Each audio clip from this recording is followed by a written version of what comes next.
ದಕ್ಷ ಅಧಿಕಾರಿ ಡಿಕೆ ರವಿ ಸಾವಿನ ಪ್ರಕರಣದ ತನಿಖೆಯನ್ನ ಸಿಬಿಐಗೆ ವಹಿಸುವಂತೆ ಆಗ್ರಹಿಸಿ ಇವತ್ತು ಕೂಡ ಪ್ರತಿಭಟನೆ ನಡೆಯಿತು. ಹಾಗಾದ್ರೆ ಬನ್ನಿ ಎಲ್ಲೆಲ್ಲಿ ಪ್ರತಿಭಟನೆ ನಡೆಯಿತು ಅಂತ ನೋಡ್ಕೊಂಡು ಬರೋಣ.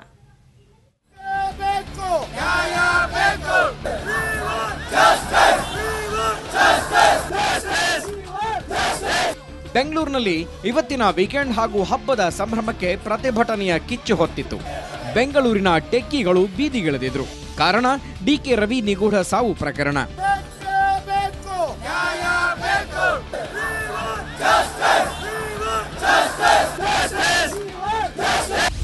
ಟೆಕ್ಕಿಗಳ ಪ್ರತಿಭಟನೆಗೆ ಮೈಸೂರು ಕೊಡಗು ಸಂಸದ ಪ್ರತಾಪ ಸಿಂಹ ಕೂಡ ಸಾಥ್ ನೀಡಿದರು. ಡಿಕೆ ರವಿ ಅವರು ಒಬ್ಬ ಪ್ರಾಮಾಣಿಕ ಅಧಿಕಾರಿ ಅನ್ನೋದನ್ನ ಬಿಟ್ಟು ಆತನ ಇನ್ನೊಂದು ಯಾವುದೋ ಒಂದು ಆಂಗಲ್ನ ತಂದು ಆತನ ಒಂದು ನೈತಿಕವಾಗಿ ಆತನ ಒಂದು ಚಾರಿತ್ರ್ಯ ವಧೆಯನ್ನು ಮಾಡಲಿಕ್ಕೆ ಈ ಒಂದು ಸರ್ಕಾರ ಪ್ರಯತ್ನ ಮಾಡ್ತಾ ಇದೆ. ಹಾಗಾಗಿ ನಮಗೆ ಬಹಳ ಒಂದು ದೃಢವಾದ ನಂಬಿಕೆ ಇದೆ. ಯಾಕೆಂದ್ರೆ ಈ ಸರ್ಕಾರದ ಉದ್ದೇಶ ಸರಿ ಇಲ್ಲ ಅಂತ, ಇವರಿಗೆ ಉದ್ದೇಶ ಶುದ್ಧಿ ಇತ್ತು ಅಂತಾಗಿದ್ರೆ ಇಮಿಡಿಯೇಟ್ ಆಗಿ ಸಿಬಿಐಗೆ ಹ್ಯಾಂಡ್ ಓವರ್ ಮಾಡ್ತಾ ಇದ್ರು.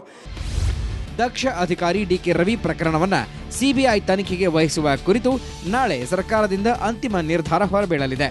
ಒಂದು ವೇಳೆ ಸಿಬಿಐ ತನಿಖೆಗೆ ಒಪ್ಪಿಸದಿದ್ದರೆ ಸರ್ಕಾರದ ವಿರುದ್ಧ ರಾಜ್ಯದ ಜನರು ತಿರುಗಿ ಬೀಳುವುದರಲ್ಲಿ ಡೌಟೇ ಇಲ್ಲ. ಹಬ್ಬದ ಸಂಭ್ರಮವನ್ನು ಬದಿಗಿಟ್ಟು ಬೀದಿಗಿಳಿದಿರುವ ಜನ ಈಗಾಗಲೇ ಈ ಸಂದೇಶ ಕೊಟ್ಟಿದ್ದಾರೆ. ಬೆಂಗಳೂರಿನಿಂದ ಮಮತಾ ಮರ್ಧಾಳ ಮತ್ತು ಪವನ್ ಕುಮಾರ್ ಪಟೇಲ್, ಮೆಟ್ರೋ ಬ್ಯೂರೋ, ಸುವರ್ಣ.